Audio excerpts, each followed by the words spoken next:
thinking lately about my place in this raucous political theater we have right now. I don't think I'm doing a very good job at communicating, talking to people. I know I'm doing a horrible job at listening to people. What's up, Ferris? Although I do listen to Ferris the cat.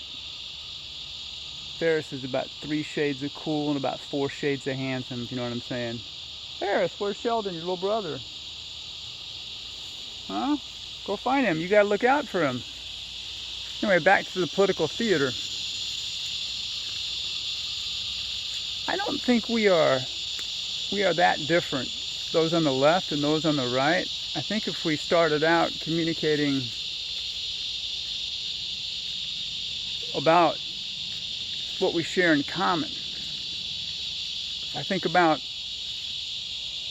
a family of Democrats, a family that's on the left. Well, what would they want for their children? They would want safe passage to and from school. They would want their child to be safe. They would want good food available at home, locally, at the school. They would want a good education possibilities. I don't see a Republican family, a family that's on the right, they would want those same things. Certainly there may be a difference on how people view government's purpose and how big the government should be, how much regulation there should be. But in general, don't we all want to be able to find happiness, to find safety, to find good occupation? So I think we have a lot more in common. And I'll give you a little scenario that I came up with today. It might show this fairly well. I believe if it was a hardcore dystopian scenario where the world was split into left and right, 2 hemispheres of people, if you will, of political people. It wasn't a bunch of different countries squabbling per se. It was people who morphed into one group and they were the lefts. People who morphed into another group and they were the rights. So it was the rights versus the lefts. The conservatives versus the liberals. And they came to a point where they knew they could not survive together. Somebody was going to have to leave the planet. And we had the technology. We're developing it. And we had the technology to do this.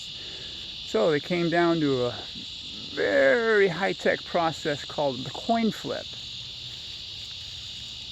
And the Democrats had to go, the lefts. Let's call them the lefts. That's better.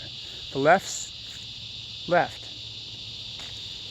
and started their own space colony on another planet called Leftanus.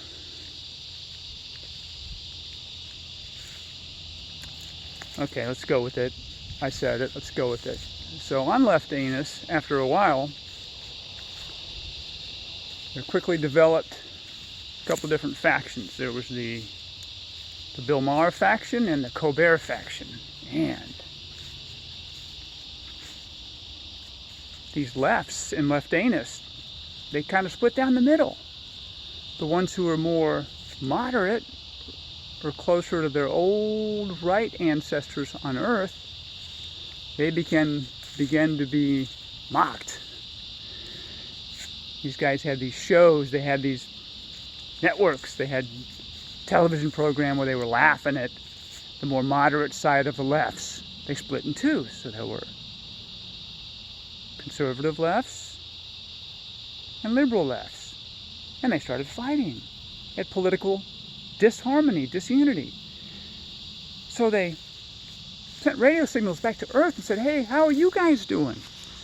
And they said, well, you know, Rush Limbaugh has his excellence in broadcasting thing going on, and he's basically isolated us into 2 groups, and there's what he calls, what they used to call the rhinos. They're Republican in name only. They're the more moderate rights.